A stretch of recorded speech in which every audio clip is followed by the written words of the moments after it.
Bismillahirrahmanirrahim. Assalamualaikum warahmatullahi wabarakatuh. Selamat pagi, salam sejahtera buat kita semua. Buat anak-anakku kelas 9 SMP Attaqwa, semoga kalian diberikan kesehatan selalu. Hari ini saya mau ngebahas tentang aktivitas kesehatan, yaitu P3K, pertolongan pertama pada kecelakaan. Saksikan di channel YouTube SMP Attaqwa. SMP tetap semangat, selalu diberi kesehatan buat kalian semua. Assalamualaikum warahmatullahi wabarakatuh. Salam sejahtera untuk kita semua. Channel Penjasorkis Indonesia kali ini akan membahas materi PJOK kelas 9 tentang pertolongan pertama pada kecelakaan atau P3K.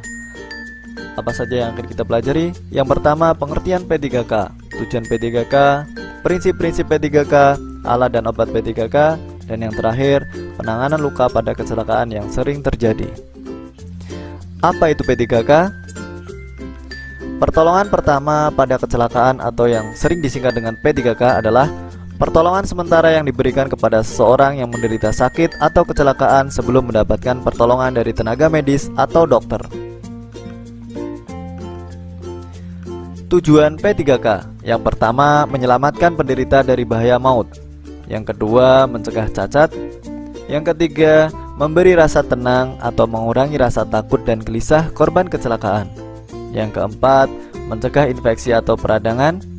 Dan yang kelima, mengantarkan penderita atau korban kecelakaan ke dokter, puskesmas atau rumah sakit untuk pengobatan lebih lanjut.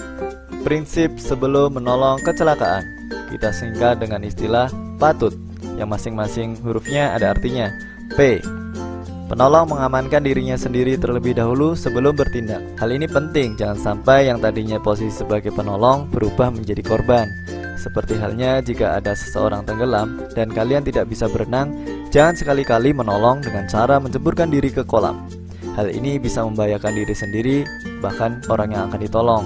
Misalnya ada orang ketiga yang mau menolong justru akan kesulitan karena harus menolong dua orang sekaligus. Salah satu dari sekian banyak alternatif yang bisa dilakukan jika menemui situasi tersebut adalah memberikan tali atau pelampung untuk diraihkan si korban sambil meminta tolong dengan orang sekitar. A, amankan korban dari gangguan sekitar tempat kejadian sehingga bebas dari bahaya.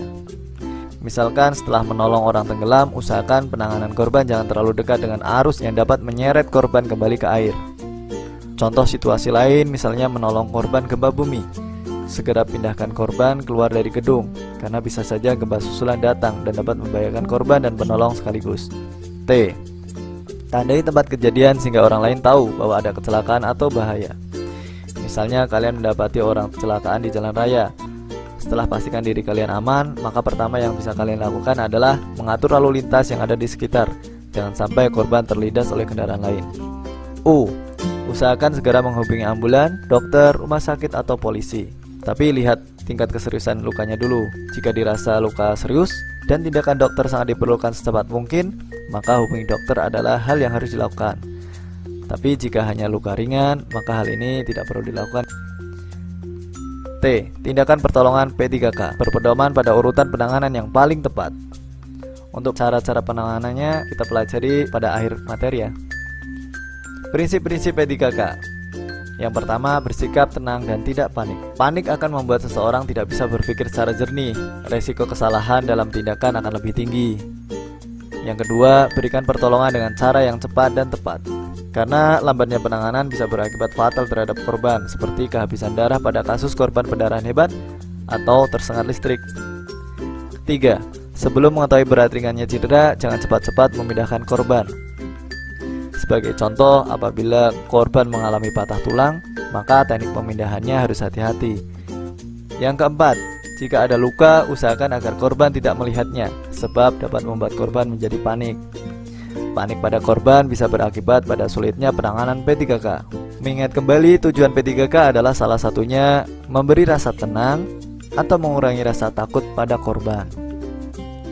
Yang kelima, setelah mendapat pertolongan pertama, segera dibawa ke dokter, rumah sakit, atau puskesmas untuk penanganan selanjutnya.